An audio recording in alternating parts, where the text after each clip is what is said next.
SARA merupakan singkatan dari suku, agama, ras, dan antar golongan. SARA merujuk pada berbagai bentuk tindakan atau pandangan yang didasarkan pada sentimen identitas yang berkaitan dengan suku, agama, ras, atau golongan tertentu.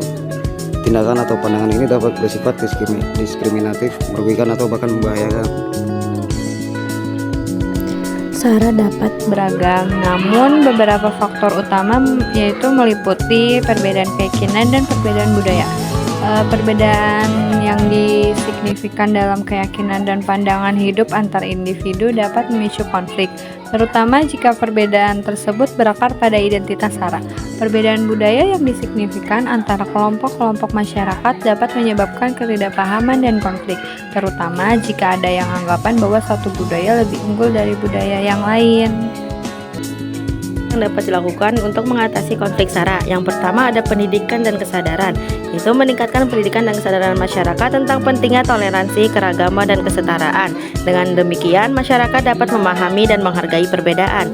Yang kedua ada dialog dan komunikasi, mendorong dialog dan komunikasi antar kelompok yang berbeda untuk membangun pemahaman dan kepercayaan. Dengan demikian juga konflik dapat dicegah dan diselesaikan secara damai. Yang ketiga ada keadilan dan kesetaraan, itu menjamin keadilan dan kesetaraan bagi semua warga negara tanpa membedakan suku, agama, ras, atau golongan.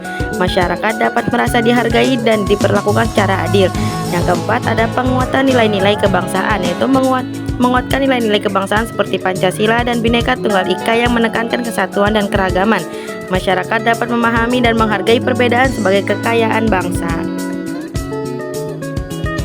5. Partisipasi masyarakat. Meningkatkan partisipasi masyarakat dalam proses pengambilan keputusan dan pembangunan, sehingga masyarakat dapat merasa memiliki dan terlibat dalam proses pembangunan. Yang keenam, pemberdayaan ekonomi. Meningkatkan pemberdayaan ekonomi masyarakat, terutama kelompok yang rentan terpinggirkan, sehingga mereka dapat memiliki kesempatan yang sama untuk maju dan berkembang. Yang ketujuh, menegakkan hukum. Menegakkan hukum secara adil dan tidak memihak, sehingga masyarakat dapat merasa aman dan terpercaya pada sistem hukum. Yang kedelapan, kerjasama antar lembaga. Meningkatkan kerjasama antar lembaga seperti pemerintah, masyarakat sipil, dan lembaga keamanan untuk membangun kesepahaman dan kerjasama dalam mengatasi konflik SARA. Moral dari konflik SARA adalah sebagai berikut. Yang pertama, pentingnya toleransi. Konflik SARA menunjukkan bahwa toleransi sangat penting dalam masyarakat yang beragam. Dengan toleransi, kita dapat hidup berdampingan dengan orang-orang yang berbeda latar belakang dan keyakinan. Yang kedua ada keragaman adalah kekayaan. Konflik SARA juga menunjukkan bahwa keragaman adalah kekayaan bangsa. Dengan memahami dan menghargai perbedaan, kita dapat membangun masyarakat yang lebih harmonis dan damai. Yang ketiga ada keadilan dan kesetaraan. Konflik SARA menekankan pentingnya keadilan dan kesetaraan bagi semua warga negara tanpa membedakan suku, agama, ras, atau golongan. 4. Komunikasi dan dialog. Konflik SARA menunjukkan bahwa komunikasi dan dialog sangat penting dalam menyelesaikan konflik. Dengan berbicara dan mendengarkan, kita dapat memahami perbedaan dan menentukan solusi yang damai. Kelima, pentingnya empati dan pengertian konflik SARA. Menekankan pentingnya empati dan pengertian dalam memahami perbedaan. Dengan memahami perspektif orang lain, kita dapat membangun hubungan yang lebih baik dan menghindari konflik. 6. Kita semua sama.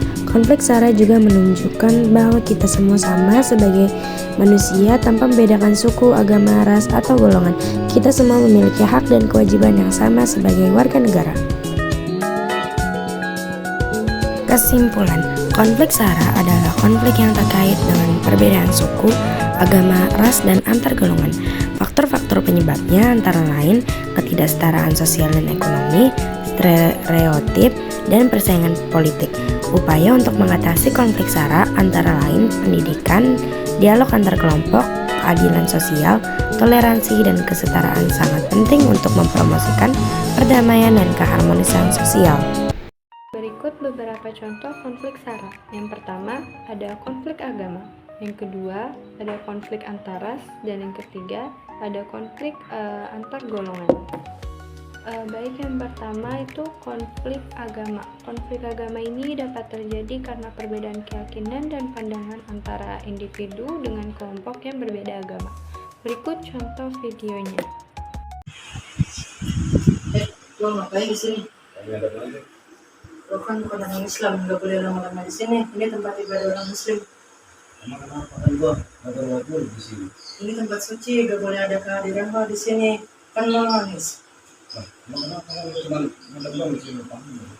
Ya udah, kalau lo mau tetap di sini, lo harus mualaf dulu. Coba baca syahadat. Nggak bisa gitu lah. Kan orang kita tidak ada yang masing-masing. Nah kalau gitu.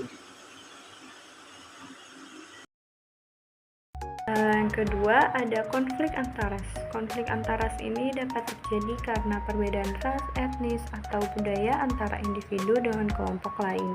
Berikut contoh videonya. Lalu gak mau main bareng Ringo sih? Nggak suka aja, soalnya dia beda ras sama kita. Tapi kan dia baik dan sopan loh, lu gak boleh nilai orang dari rasnya. Iya sih, mungkin gua perlu cepat menilai seseorang. Coba kita kenal lebih dekat lagi, karena kita tetap manusia yang setara. Yang terakhir ada konflik antar golongan. Konflik ini dapat terjadi karena perbedaan kepentingan, nilai, atau identitas antara individu atau kelompok karena berbeda golongan. Berikut adalah contoh videonya. Kenapa nggak mau ikut kumpulan warga minggu ini? Kebanyakan dari mereka berbeda suku dan keyakinan, gue gak nyaman. Nah, kita itu tinggal di negara yang beragam, justru itu yang bikin kita kuat. Tapi gue takut gak diterima lah. Kalau kita saling meyakini, gak akan ada yang namanya persatuan. Kita coba datang dulu, terus kita kenalan. Oke deh, nanti gue coba datang, siapa tahu nanti berubah pikiran.